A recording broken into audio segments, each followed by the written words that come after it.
Welcome back to the program. My guest in studio with the Indiana State Police is Trooper Eric Fields. Good morning. Thanks for being here. Happy Halloween. Good morning. How are you, sir? I'm doing all right. Don't call me sir. I'm already nervous enough.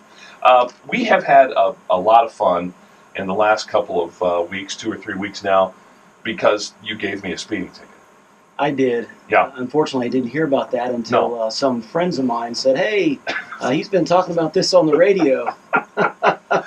Well, we'll get to that in just a second. My question is, it's Halloween. Last night I was at the Leland Legacy, and they had their little trick or treat going on, and saw a lot of kids dressed up as police officers. And is that always what you wanted to do? Is that always what you wanted to be? It is. From the time I was pretty young, I wanted to be a police officer, and specifically a state trooper. So it's been a lifelong ambition of mine. So how hard is it?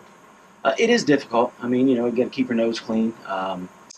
Used to have a college education minimum. We don't anymore, but you have to have a high school diploma. And then the training process to get there is pretty rigorous. You have to take a lot of tests and things like that. Get selected, pass all the background investigation and so on and so forth. And then the academy's 24 to 26 weeks long, and it's pretty rigorous. Yeah. A lot of dropout rate in the academy. How long have you been a trooper now? Almost 10 years. Okay. I've been a trooper. I did work at the Sheriff's Department here for almost 7 years. Yep. So, all in all, about 16 years. Well, see, what happened when I got my speeding ticket, I was on the radio and having some fun, and everybody that I talked to that either knew you or knew about you said, he's a really good guy. Have you? And I said, I know he's a really good guy, but daggone it, I really needed to get where I was going. So let me ask you, was I well behaved on my traffic stop? Do you remember it? You were a gentleman. No, see, did you know who I was at the first? Somewhat. I recognize the name. I never actually, talked to you, had a conversation with you before. Okay. I'd heard the name. I knew, and I had an idea who you were. Okay. All right. Well, because I thought, how does this guy not know who I am? I've been doing this thing for a radio thing for a long time now. I was on city council. How does Trooper Fields not know who I am? But I was going fast on a part of Salisbury Road South. Salisbury Road North, and there is that part where you come over the bridge at the four-way stop where Osborne is and where the New Holland dealership is, and then it's residential until you get over the railroad tracks. Then there's some more residential, and that area is 30 miles per hour. It is. And I drive that 30 miles an hour now every single day. I think that's too slow. But what do the residents say? They like you being out there, don't they? A lot of the residents love me being there. A lot of them have complained about people, and I'm not kidding. There are people running 65, 70 mile an hour down through there on a regular basis, passing other people at the railroad tracks, which is a dangerous area in itself. Really? So that's one of the reasons why I started going down there. And I know that's a 30 mile an hour zone because they have a lot of events at the fairgrounds. Sure. There are a lot of traffic sometimes, given soccer games, that sort of thing. Different things. So, keeping people slowed down is a good thing, especially for the residents. Now, I know sometimes when you're in a hurry, trying to get to work and things like that, you're like, man, I hope that guy's not there. But for the residents there, they do appreciate what I'm doing. I understand that if I lived there. It just seemed like it's a slow stretch. But you can't go 65, 70 miles an hour. But, I agree. But the construction that we're having in this community, how much tougher does that make your job? It makes it somewhat more difficult. It just depends. There is a lot of construction. I 100% agree with you on that. Yeah. It seems like we have one area closed down, and the next area that you go around is closed down. You got to try and find 4 or 5 different alternate routes to wherever it is you're getting going. But yeah, it is. It's difficult. It doesn't necessarily make my job any more difficult, other than just keeping people respectable in those construction zones, watching out for those folks that are working out there, because they're moms, dads, and grandmas and grandpas too, and they've got families. So we want to keep them safe as well, make sure they're safe doing their job, and it's nobody's life's worth risking, getting to work, 5 minutes earlier or whatever the case may be. So just having people slow down a little bit and be cognizant of that. Trooper Eric Fields is our guest here on the show. I got to think that the job is, it's always dangerous when you're in law enforcement because you never know what you're walking into.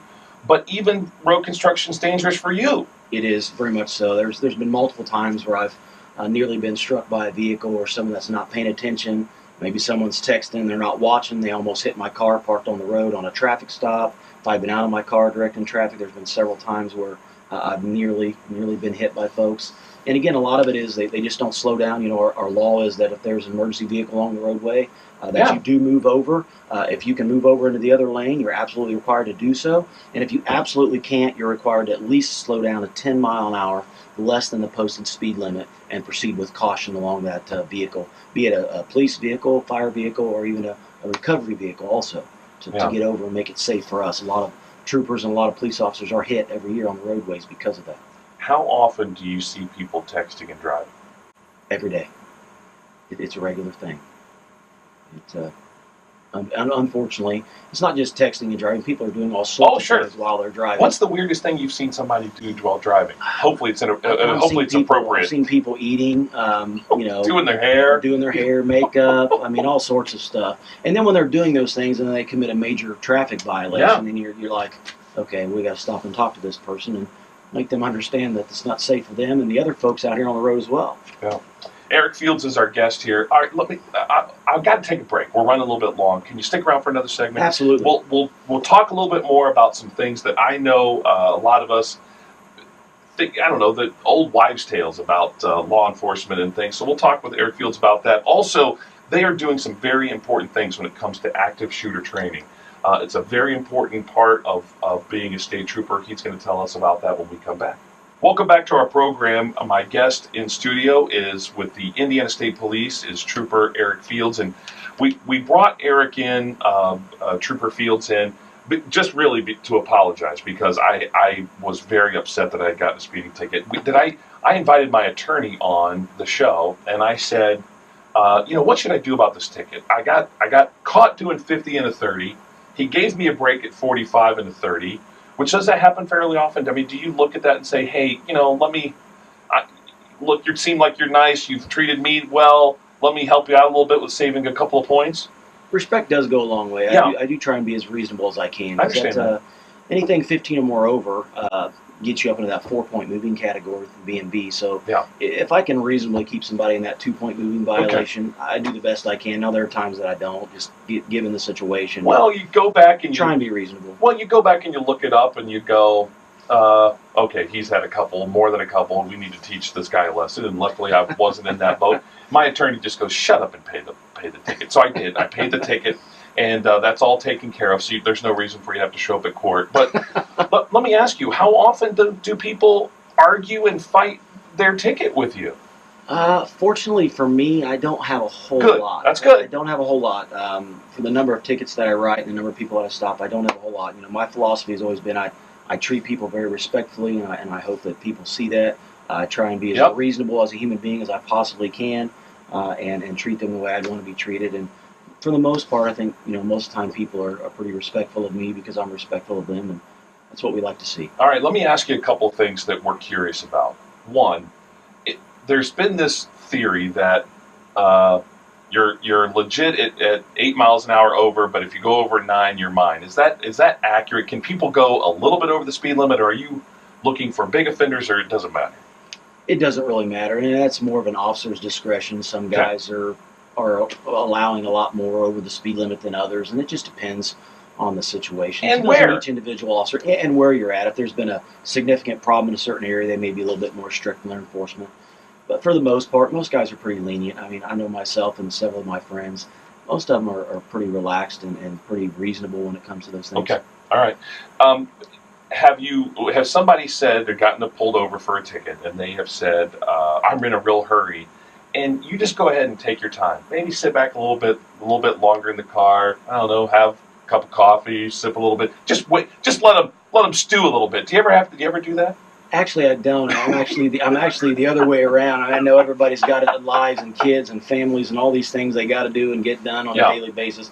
I actually try and rush along as fast as I can to get them back to where they need to go, so I'm not inconveniencing them any more than I have to. Really? Because I thought you were running a little slow for me. I did. I thought, you could have run up to the car or something. No, I'm teasing. Now, with you that day, I was taking my time. Okay. Because I knew you didn't have anything important to do, so I figured. Well, that's right. Hey, you knew I was done with the radio. Not got anything important. No, that's right. I got to do the best excuse you've ever heard for someone to try to get out of a ticket. Oh, I'll be honest with you. I have heard just about everything you can possibly imagine, and some of those we can't even discuss on the radio. I mean, I've heard everything. I really have. It's Yeah. every day. Okay, every day. But was there one that you went, all right, look, this is good enough. All right. I don't recall just Okay. off the top of my head, but Good. sometimes those that are just so completely Mm-hmm. you can't even imagine that could have happened are sometimes the best stories that Yeah. are actually true. Yeah. Somebody couldn't have made that up. Let's get to something pretty serious while we've got you here. You're involved in a training program that helps with active shooter situations, and it just seems like that's a necessary part of the work that the state police does. Tell us what kind of training you're doing and how that benefits folks in our own community here. Yeah, unfortunately, it's the part of the job that we wish we didn't have to train and to talk to people about, but it is. You know, in our schools, it's very important anymore that students understand. You know, just like tornado and fire drills, we have active shooter drills and drills designed to keep the kids safe, and also that goes into businesses and corporations and places like that. We're actually doing what's called the unarmed response to active shooter training, and we go into businesses, corporations, and schools, and we're training the kids and folks on what to do should an active shooter event take place at their workplace or in their schools. We do know statistically that about 65% of all active shooter events take place in either commerce or in schools. It's about 23% in schools and about 45%, somewhere in that ballpark,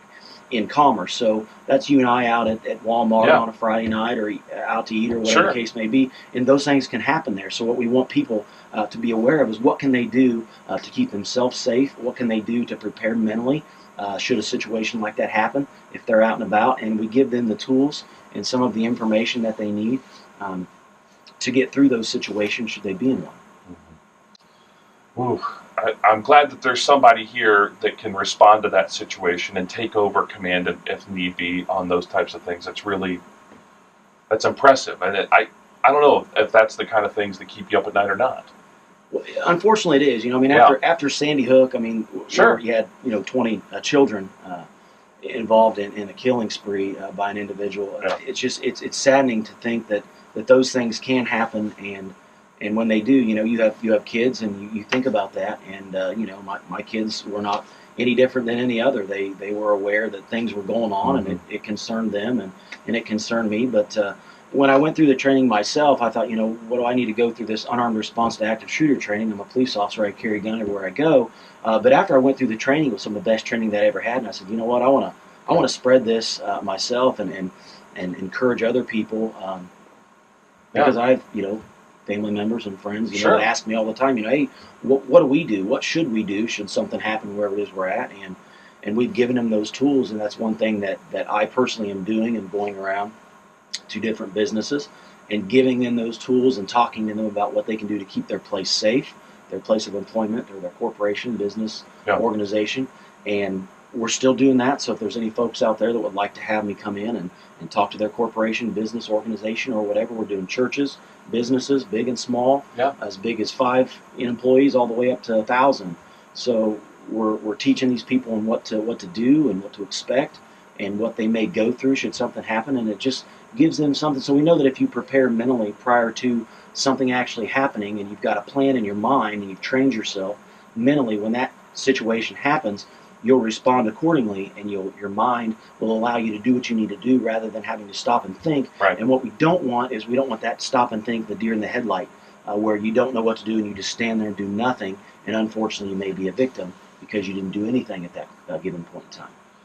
Wow, there's a lot of information there, and we can pass along some information from Trooper Fields on how to get him into your corporation, organization, or school, and talk more about that.